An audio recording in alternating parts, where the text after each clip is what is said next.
這就是我們今天的主角，來自耐克的 GT Cut 4，歷時2年的打磨啊，它終於来了。全掌的 Zoom Strobel 加上全掌的 Zoom X， 中底配置直接拉满，鞋面的材質也非常特別，大面积的硬质 PU 加上这个做了造型的由多层织布貼合而成的材質。非常適合後期配色的調配，這種大面積的撞色啊，真的很難做得不好看。不過它的重量放在現在的籃球鞋市場上，絕對算不上主流。單支42.5碼的重量，將近440克，絕對算不上輕質。好在整體的重量分布做得還算比較均勻啊，穿在腳上的體感重量還算可以接受。但是如果你的體力不夠好，那它一定還是會成為你在球場上的負擔。那整體配置就差不多是這樣。如果你對這一雙鞋還挺感興趣，那就跟着當子的節奏，一起來深度了解一下這一雙GT Cut 4。GT Cut 4這一雙鞋啊，可以說是融合了前3代所有優點的一雙鞋，1代的出色腳感，2代的靈活性，以及3代的出色跑跳體驗。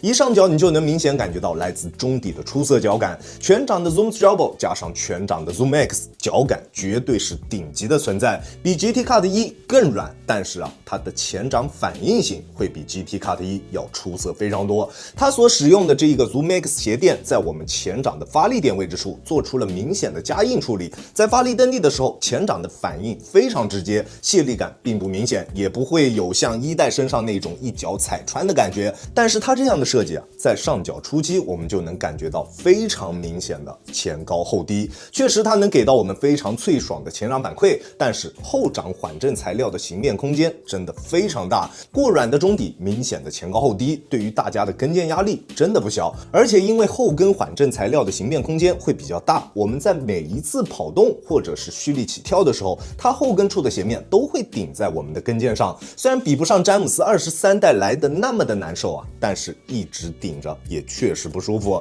我在穿這雙鞋的這一段時間裡面，跟腱炎犯了，一度腳都沒法落地啊。雖然跟我最近打球訓練的頻率也有一定的關係，但是我認為這一雙鞋的原因還是會更大一些。如果你一直有跟腱方面的傷病，這一雙鞋我建議啊，還是盡量不要去輕易嘗試。而激進的弧形外底讓它有了跟 GT Cut 2一樣的出色靈活性，不管用哪一個角度觸地感受都特別出色，而且前掌的彎折也並不是特別困難，不管是在變向還是在做一些切入動作的時候，中底與雙腳之間的貼合度都比較高，中底所能給到我們的鞋腳一體性非常出色，而它翹度特別高的這個鞋頭也讓它有了非常出色的滾動感表現，跑動感受確實特別棒，加上它出色的中底過渡，整體的跑跳體驗會跟3代比較接近，雖然不如3代來的那麼出色，但是會比1代和2代要更好一些。不管是在正常跑動還是蓄力起跳的時候，中底的過渡都特別絲滑，而且也不會有特別明顯的卸力感。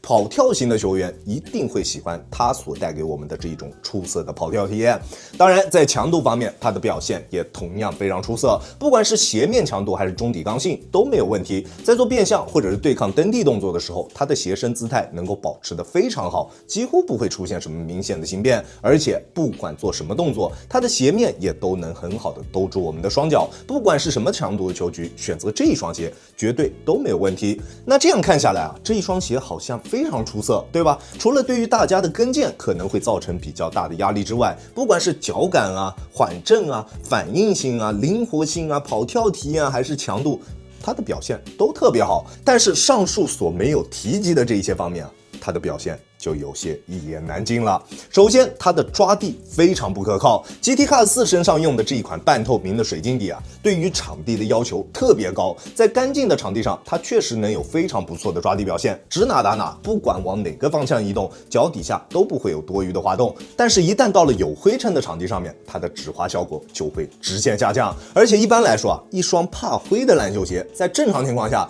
只要我們在場上經常用手去擦拭鞋底就行了，對吧？起碼用手擦了之後，能讓我們在一段時間裡面擁有可用的抓地。但是 GT Cut 4的這一個外底，它在吸了灰之後，我們用手啊很難擦去吸附在外底上面的灰塵，即使用手去摸了鞋底，止滑也不會有特別明顯的提升。在有灰塵的場地上，它的抓地效果是一個完全不可用的狀態。如果你平時打球的場地條件非常好，那你確實可以去選擇它。但是如果你平時打球的場地條件並不是特別優秀，那我們啊還是等後面有10色橡膠大底的版本推出再去考慮購買吧。第二個比較大的缺點就是它的包裹鎖定，過高的鞋面硬度以及並不厚實的內部填充，讓它無法提供給我們出色的靜態包裹。穿上鞋之後，鞋倉內部會有非常多的多余空間，窄腳的話会更加明顯。而且这一双鞋是一双完全不適合寬腳去進行選擇的籃球鞋。雖然它的鞋楦寬度確實還算比較合適，但是它在鞋頭外側做了一個特別明顯的收窄。寬腳的兄弟們在穿這一雙鞋的時候，一定會頂小腳趾。但是窄腳的兄弟們，如果你們選擇了這一雙鞋，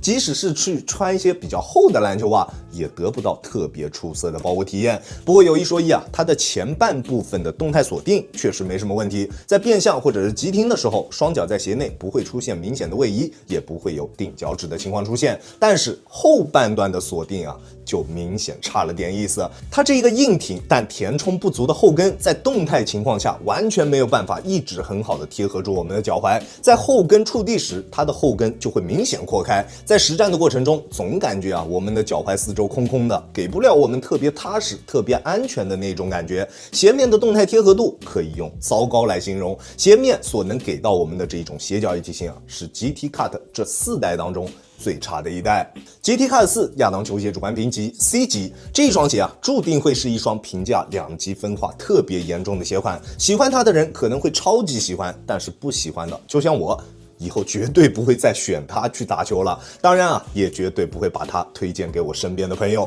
確實，它有着比1代更出色的腳感，比2代更好的靈活性，以及媲美3代的跑跳體驗。但是它的缺點也會比前3代要更加明顯一些。不可靠的抓地、較差的鞋面包裹，還有過軟且前高後低的中底，所帶給我們極大的跟腱壓力。如果你對於球鞋的腳感有非常高的要求，我就喜歡這一種踩實感特別強的籃球鞋，那這一雙鞋你可能會真的非常喜歡。不開玩笑啊，這一雙鞋是我近幾年穿過的所有籃球鞋當中最軟的一雙，腳感最好的一雙，沒有之一。比 AJ39啊、GT Cut 1啊這些鞋款都要更加軟。那這一雙鞋會更加適合哪種類型的球員去進行選擇呢？所有腳感黨們都可以無腦衝，全掌的 Zoom Strabo 加上 Zoom X 鞋墊所帶來的腳感真的是前所未有的。如果你就喜歡這種極致的踩實感，那它可能真的會是你的 Mr. Right。但是如果你跟我一樣，本就對於這種特別軟的籃球鞋不太感冒的，或者跟腱一直飽受傷病困擾，那千萬不要選擇它，它一定不適合你。OK， 這就是本期視頻的全部內容了。再次感謝大家觀看本期的洋洋球鞋，那我們下期視頻再見。大家有空來做 ，Peace。